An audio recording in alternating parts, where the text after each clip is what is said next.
Hello students, आप सबका स्वागत है हमारे चैनल एम्पलीट्यूड स्टडीज 2.0 में।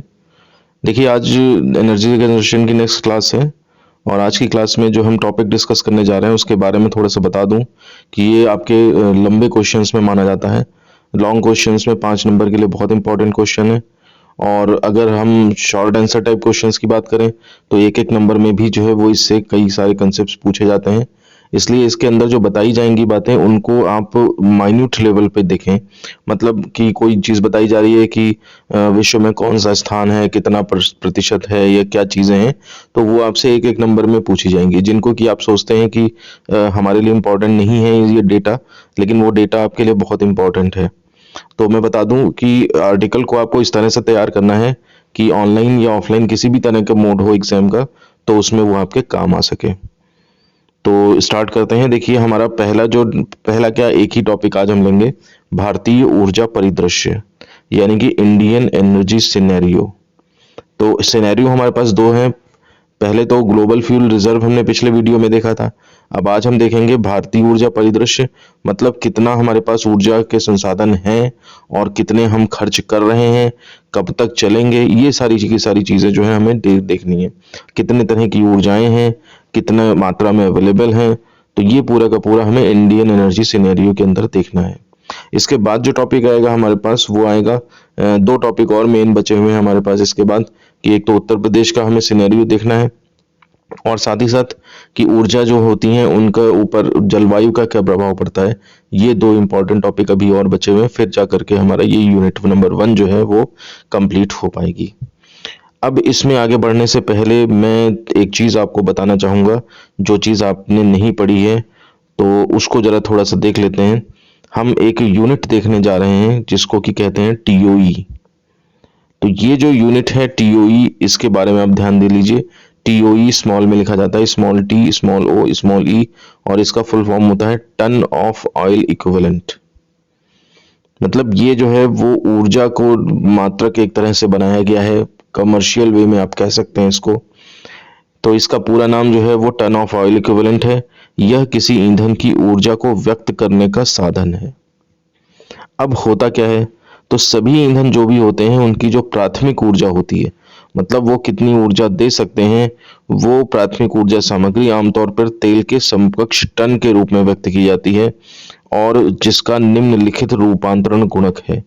मतलब रूपांतरण गुणक, मतलब आपको टन ऑफ ऑयल इक्विवेलेंट निकालना है तो आप कैसे इसको निकालेंगे, तो उसके लिए जो फॉर्मूला इस्तेमाल करेंगे तो वो देखिए, टन तेल के समकक्ष टन यानी कि 1 TOE अगर हम बात करें इज इक्वल टू कितना होगा, तो वो आपका 10 इंटू 10⁶ किलो कैलोरी होता है।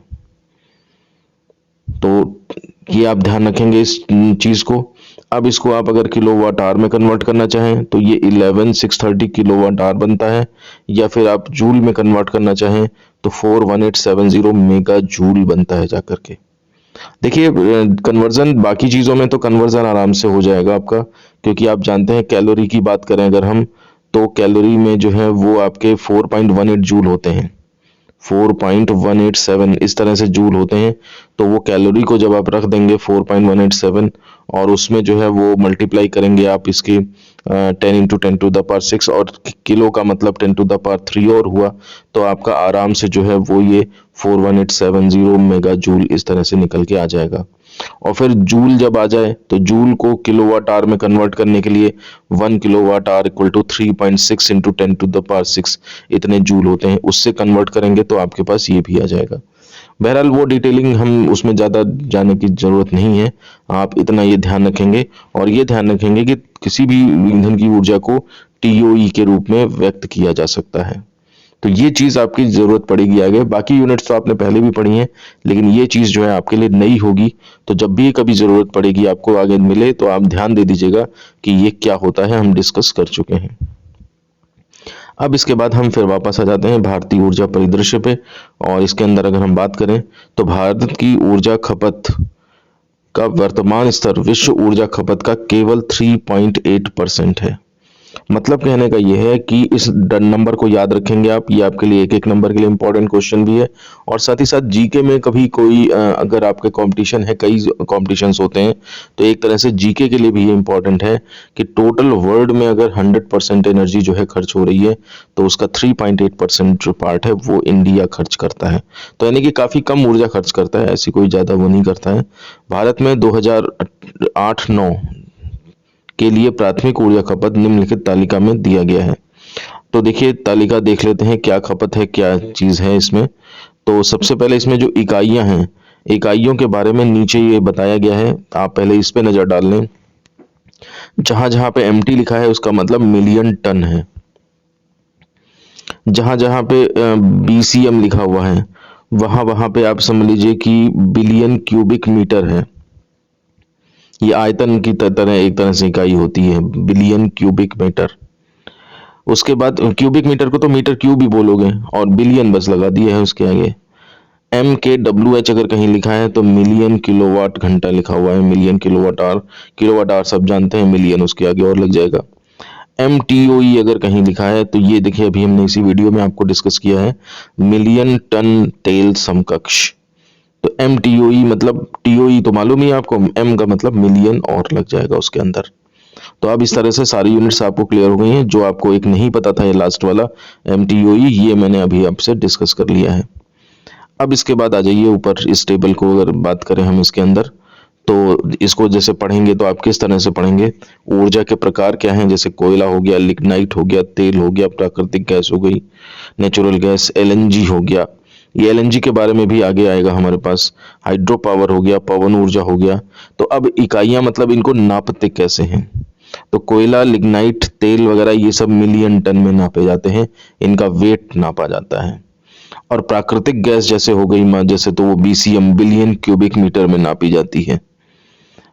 LNG जो है वो MT में, हाइड्रो पावर जो है MKWH, पवन ऊर्जा MKWH। ये क्योंकि हाइड्रो पावर और पवन ऊर्जा जो है वो बिजली का उत्पादन करते हैं, बिजली बनती है इससे ज़्यादातर, तो इसलिए आपके ये किलोवाट आवर वगैरह में, क्योंकि हम जानते हैं कि जो इलेक्ट्रिसिटी की कमर्शियल यूनिट होती है वो किलोवाट आवर ही होती है, तो इसलिए हाइड्रो पावर और पवन ऊर्जा को मिलियन किलोवाट आवर में नापा जाता है।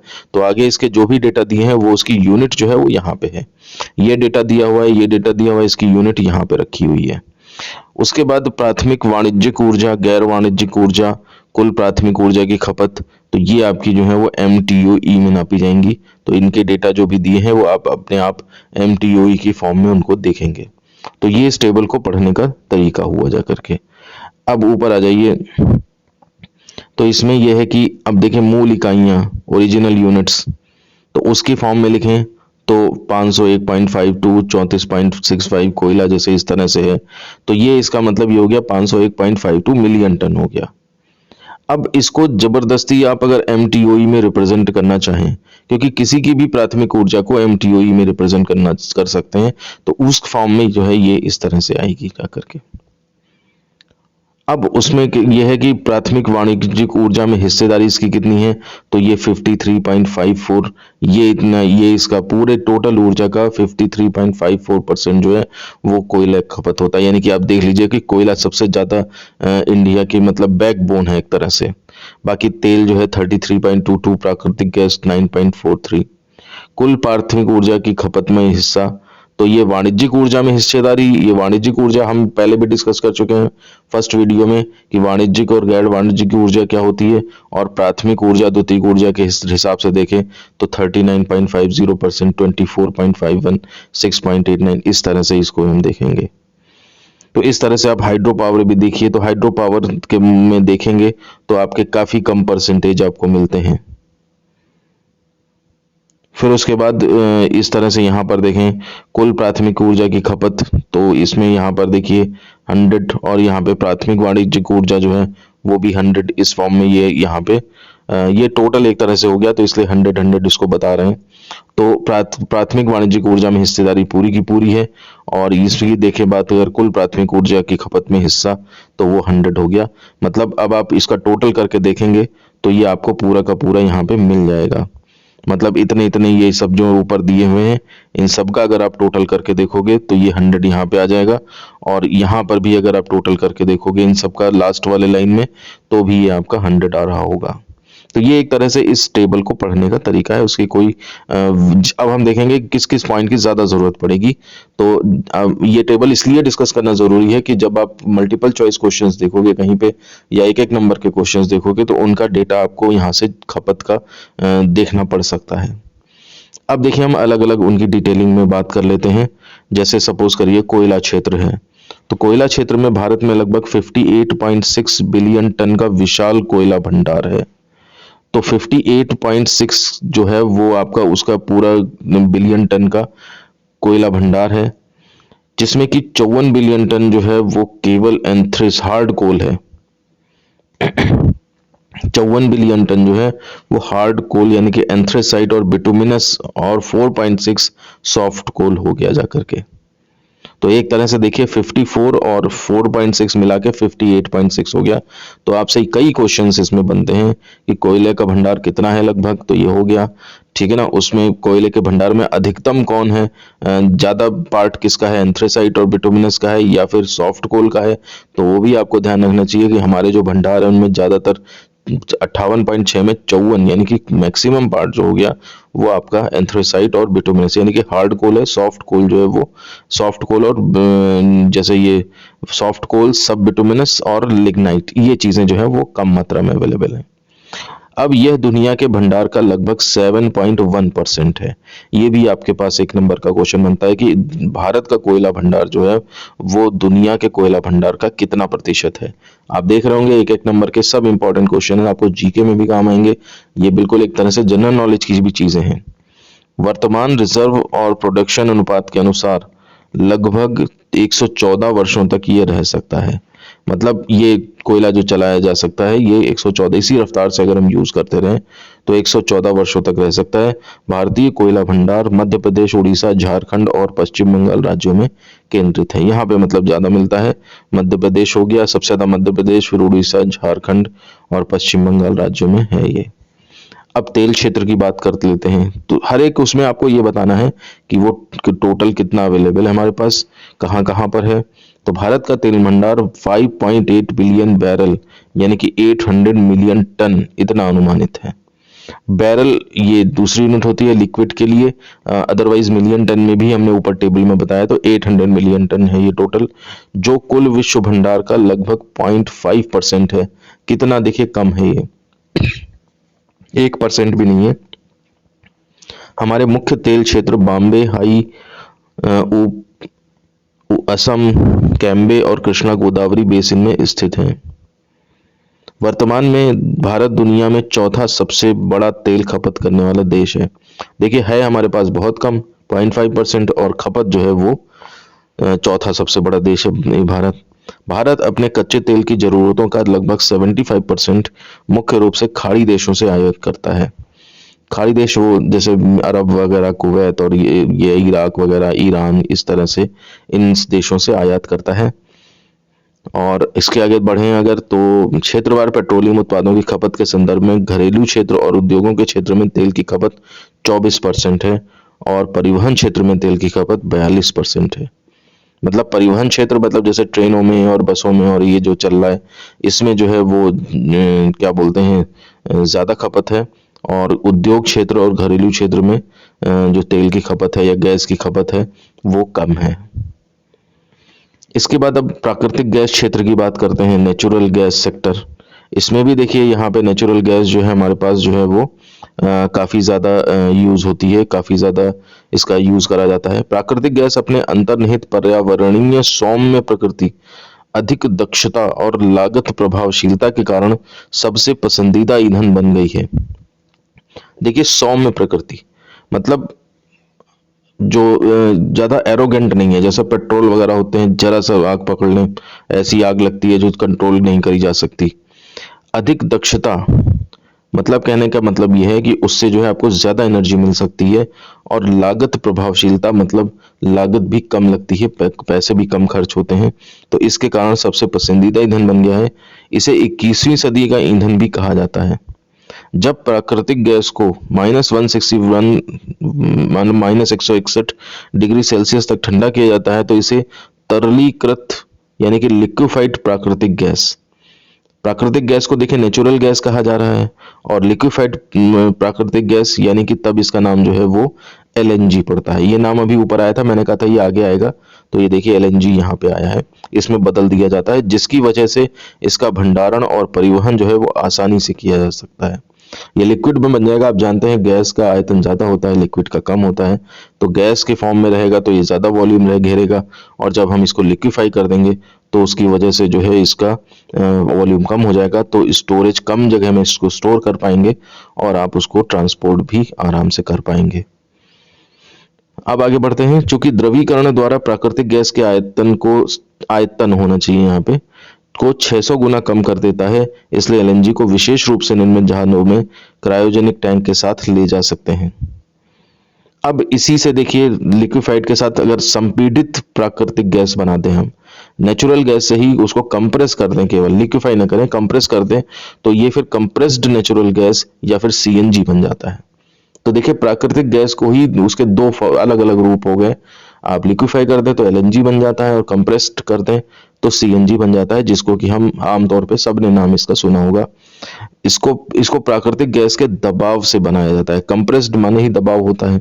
दबाव की मात्रा इतनी होनी चाहिए कि वायुमंडल में प्राकृतिक गैस का आयतन 1% से भी कम हो जाए। तो इतना दबाव डाला जाता है कि इसका जो भी आयतन है, जैसे मान लिया 100 मीटर क्यूब है, तो वो 1 मीटर क्यूब ही रह जाए, उससे भी कम हो जाए। तो इतना इसका कंप्रेशन, इसके लेवल इतना ज्यादा होता है। प्राकृतिक गैस मुख्य रूप से मीथेन से बनी होती है, CH4 से बनी होती है। इसका संग्रह, ये भी एक नंबर का इंपॉर्टेंट क्वेश्चन बना जा करके, सीएनजी का फुल फॉर्म क्या है, एलएनजी का फुल फॉर्म क्या है, ये भी सब आपके इंपॉर्टेंट क्वेश्चंस हैं। इसका संग्रह एवं वितरण 200 टू 248 किलोग्राम पर सेंटीमीटर क्यूब दबाव में बेलनाकार या गोलाकार आकार के कठोर कंटेनरों में किया जाता है। आपने गाड़ियों के पीछे सीएनजी के सिलेंडर लगे हुए देखे होंगे, तो वो बेलनाकार होते हैं, और अब कुछ गाड़ियों में जो है गोलाकार भी आने लगे हैं। तो गोलाकार या बेलनाकार किसी भी रूप में किया जा सकता है। ये आकार ऐसे होते हैं जो प्रेशर को झेल सकते हैं ज्यादा। सीएनजी का उपयोग पारंपरिक पेट्रोल आंतरिक दहन इंजन वाहनों में भी किया जा सकता है। तो ये तो गाड़ियों में यूज हो ही रहे हैं, जिन्हें द्वि ईंधन वाहन में परिवर्तित किया गया है। बाई फ्यूल व्हीकल्स, मतलब सीएनजी से भी चल सके और पेट्रोल से भी चल सके। तो दो ऑप्शन होने से ये होता है कि आपका जो वाहन होता है वो लॉन्ग रूट पे भी जा सकता है। अब जैसे मान लीजिए सपोज करिए जो बिजली से चलने वाले, बैटरी से चलने वाले वाहन होते हैं, उनकी ये दिक्कत होती है कि मान लिया सपोज करिए बैटरी से चल रहा है, तो अब उसकी रेंज अगर 200 किलोमीटर है, तो 200 किलोमीटर पे आप जहां कहीं होंगे वहीं खड़े हो जाएंगे।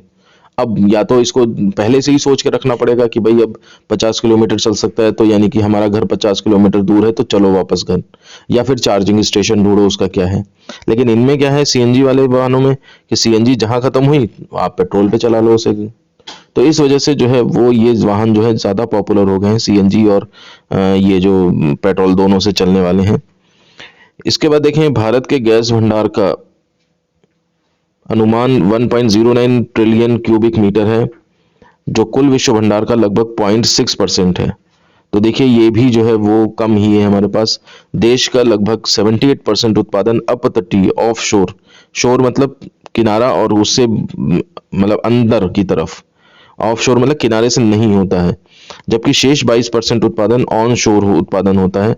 ऑन शोर उत्पादन का बड़ा हिस्सा गुजरात, असम, नागालैंड में है। उत्पादन साझाकरण अनुबंधों के तहत कुछ क्षेत्रों में निजी पार्टियों ने भी गैस का उत्पादन शुरू कर दिया है। भारत का वर्तमान आरक्षण और उत्पादन का अनुपात 36 वर्ष है। तो ये देखिए हम डिटेल में इसको लिख रहे हैं, लेकिन आप अपने हिसाब से इसको नोट्स बनाते टाइम शॉर्ट कर दीजिए, क्योंकि ये वीडियो जो है वो इसमें हम इनपुट सारा दे रहे हैं आपको।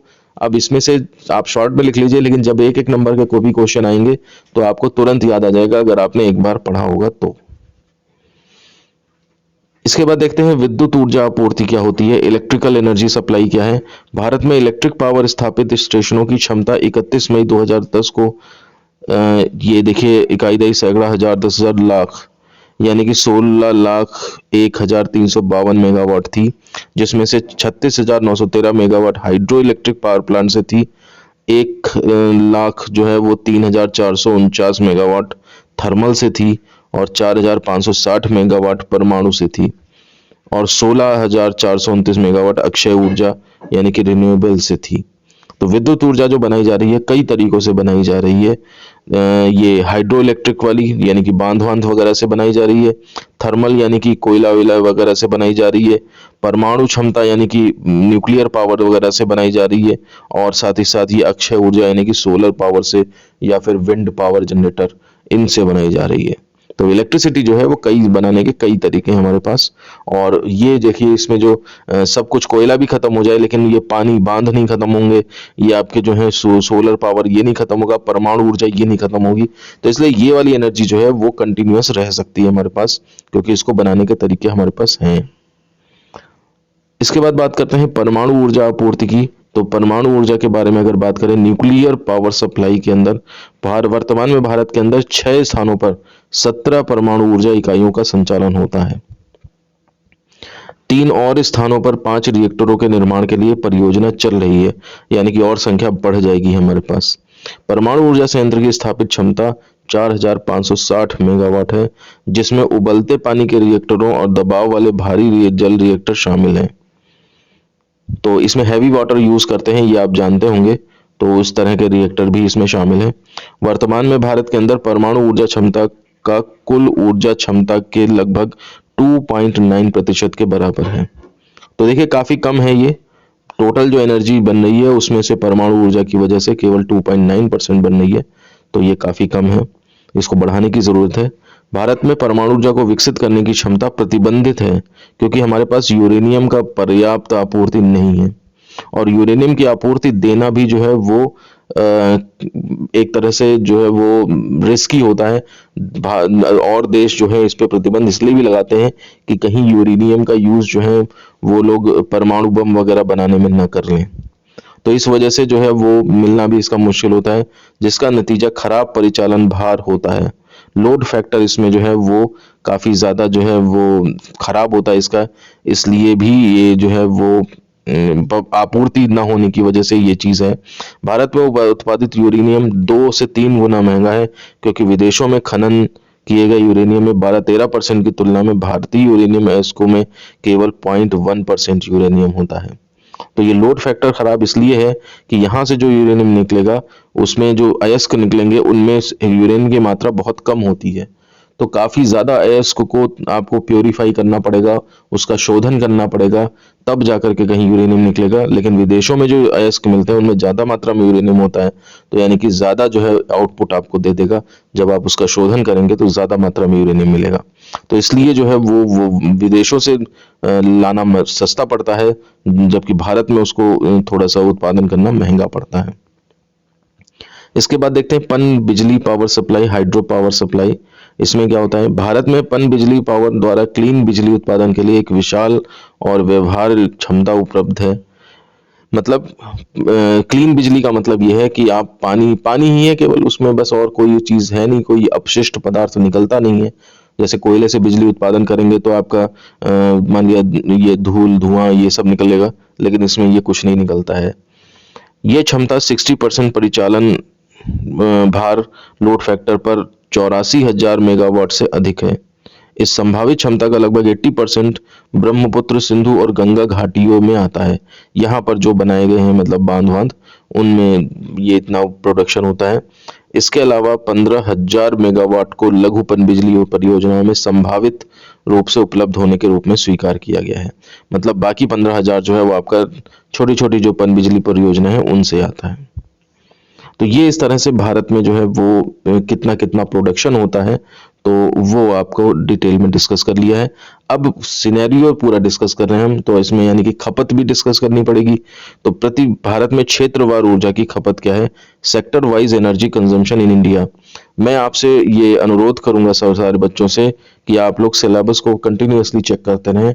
आपको सिलेबस के हिसाब से ही टॉपिक मिलेंगे और उसके हिसाब से ही आप तैयारी करें, क्योंकि इसमें कोई फिक्स्ड क्राइटेरिया नहीं है, कोई पेपर इसमें अभी ज़्यादा आए नहीं है, एक पेपर हुआ था तो वो भी ऑनलाइन हुआ था, तो इस वजह से जो है वो आप मतलब बिल्कुल सिलेबस के हिसाब से तैयार करें और जो भी चीज़ छूटी हो उसको मुझे इंडिकेट करें।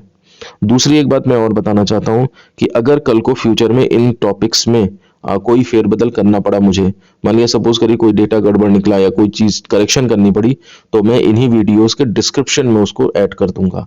तो इसलिए आप लोग इन वीडियोस के डिस्क्रिप्शन को भी चेक करते हैं कि हो सकता है अगले साल या अगर आगे चल के आप लोग ये वीडियो देखें तो इनमें बताई गई बातों में अगर कोई चेंजेस होते हैं या कुछ और अमेंडमेंट होता है, कोई चीज़ बढ़ानी पड़ती है, तो वो इस वीडियो के डिस्क्रिप्शन में आपको वहां देखने को मिल जाएगी। अब इसमें बताया देश के प्रमुख वाणिज्यिक ऊर्जा खपत वाले क्षेत्रों को वर्गीकृत करके तालिका में दिखाया गया है। वो तालिका हम देखेंगे, थोड़ा सा हम उसको डिस्कस भी कर लेते हैं यहाँ पे। देखिए, औद्योगिक क्षेत्र, औद्योगिक क्षेत्र में ये एक सेक्टर है, इंडस्ट्रियल सेक्टर। औद्योगिक क्षेत्र में कुल व्यावसायिक ऊर्जा की खपत का लगभग 45% खपत करता है, जो कि 230 MTU ही है, जैसा कि तालिका में दिखाया गया है। चलो इस तालिका को ही देख लें पहले। इसमें देखिए कौन सा क्षेत्र है ये ध्यान रखना है आपको, ऊर्जा की खपत कितनी करता है वो MTOE में, एनर्जी कंजम्पशन क्या है, और ये कुल ऊर्जा का कितना परसेंटेज है। तो देखिए एग्रीकल्चर यानी कि कृषि क्षेत्र में 16.76 इतने परसेंट ऊर्जा की खपत होती है और ये पूरी ऊर्जा का 7% है। उद्योगों में 102.494 MTOE, ये MTOE यूनिट लगी है सबके आगे, वो क्या है हम वीडियो की स्टार्टिंग में डिस्कस कर चुके हैं। तो ये टोटल 45% है। देखिए सबसे ज्यादा उद्योग खर्च कर रहे हैं, ये आपका एक नंबर का इंपॉर्टेंट क्वेश्चन भी बनेगा, और ये अलग अलग कितनी कितनी है ये सब एक एक नंबर के बन सकते हैं आपके क्वेश्चन। आवासीय जो है उसमें 14% यानी कि 31.44, व्यावसायिक जो है उसमें 3.51 यानी कि 2%, और अगर हम अन्य ऊर्जा की बात करें तो उस केस में जो है वो आपका अदर एनर्जी यूज जो है वो 16.54 यानी कि 7% हो गया। नॉन एनर्जी यूजेस उसमें 8% हो गया। टोटल मिला के 100 हो जाता है। तो इस तरह से आपका पूरा ये 100 का पार्ट कैसे कैसे डिवाइड किया गया ये पूरा आपको मिल जाता है यहाँ पे। अब बात कर लेते हैं परिवहन क्षेत्र में कितना खर्च, क्या खर्च होता है। इस क्षेत्र में ऊर्जा की खपत प्रतिवर्ष 16% की तीव्र दर से बढ़ रही है, क्योंकि गाड़ियां बढ़ रही हैं, सब ट्रेनें बढ़ रही हैं, बसें बढ़ रही हैं, सब बढ़ ही रहा है, एक तरह से खपत बढ़ ही रही है। बाइक बन रही हैं, कारें बन रही हैं, सब जो चीन की दर के बराबर है। यह क्षेत्र लगभग 40% पेट्रोलियम उत्पादों का उपयोग करता है, क्योंकि तेल से ही गाड़ी चलेगी या फिर CNG से चलेगी। मोटर चालित वाहनों, यात्री कारों का स्वामित्व जो 2007 में प्रति 1000 लोगों पर 13 वाहन था, 2030 तक प्रति 1000 लोगों पर 13 वाहनों तक बढ़ जाएगा। ये कुछ इसमें गलत हो गया है, ये एग्जैक्टली क्या है मैं इसके डिस्क्रिप्शन में लिख दूंगा, वहां से चेक कर लीजिएगा, ठीक है ना। भारत में सड़क वाहन की आबादी 2007 में 83 मिलियन थी, जो 2030 तक 300 मिलियन को पार करने की उम्मीद है।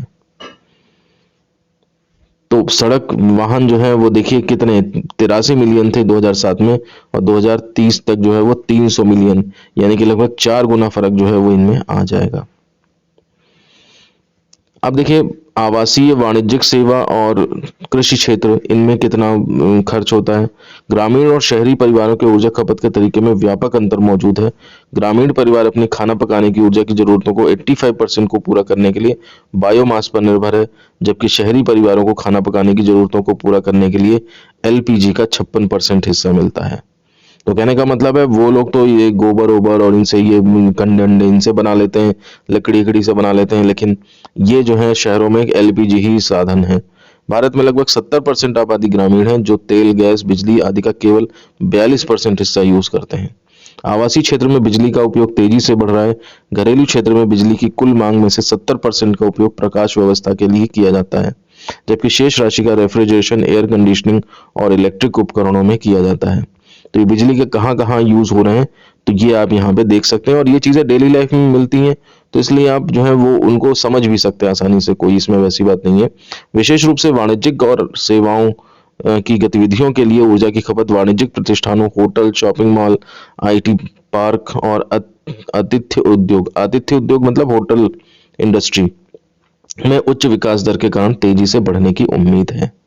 तो इस तरह से ये इंडिया का पूरा एनर्जी सिनेरियो कंप्लीट होता है, कि क्या क्या कितना कितना एनर्जी है इंडिया के पास, कितना कितना प्रोडक्शन हो रहा है और क्या क्या खर्चे हो रहे हैं, किस किस सेक्टर में कितने खर्चे हो रहे हैं। ये पूरा आपके पास डिटेल्ड आर्टिकल था जो कि बहुत इंपॉर्टेंट है लॉन्ग आंसर टाइप क्वेश्चन में। और इसमें जो ये डेटा है ये आपके ध्यान दीजिएगा कि ये सब एक एक नंबर में इंपॉर्टेंट होते हैं। और क्योंकि ये डेली लाइफ को बिलोंग भी करता है इसलिए हमने इसे पूरा डिटेल में देख लिया है। आप हेडिंग्स तो सारी ध्यान रखेंगे पेपर में लिखने के लिए, और बाकी इसमें टेबल बनाए ना बनाए वो एक अलग बात है। लेकिन हेडिंग क्या है, जैसे तेल क्षेत्र हो गया, प्राकृतिक क्षेत्र हो गया, कोयला हो गया, तो मेन मेन चीजें इसमें हेडिंग जरूर ध्यान देंगे ताकि जब एग्जामिनर चेक करे कॉपी आपकी तो वो ध्यान दे दे कि हाँ ये इसको सारे टॉपिक्स मालूम है। अब उनके अंदर कंटेंट्स जो है वो थोड़े थोड़े कम कर दें तो वो एक अलग बात है। क्योंकि यहाँ पर हम आपसे डिस्कस कर रहे हैं सारी चीजें, तो इसलिए हमने इसे पूरा डिस्कस कर लिया है। तो मुझे उम्मीद है आपको समझ में आ गया होगा।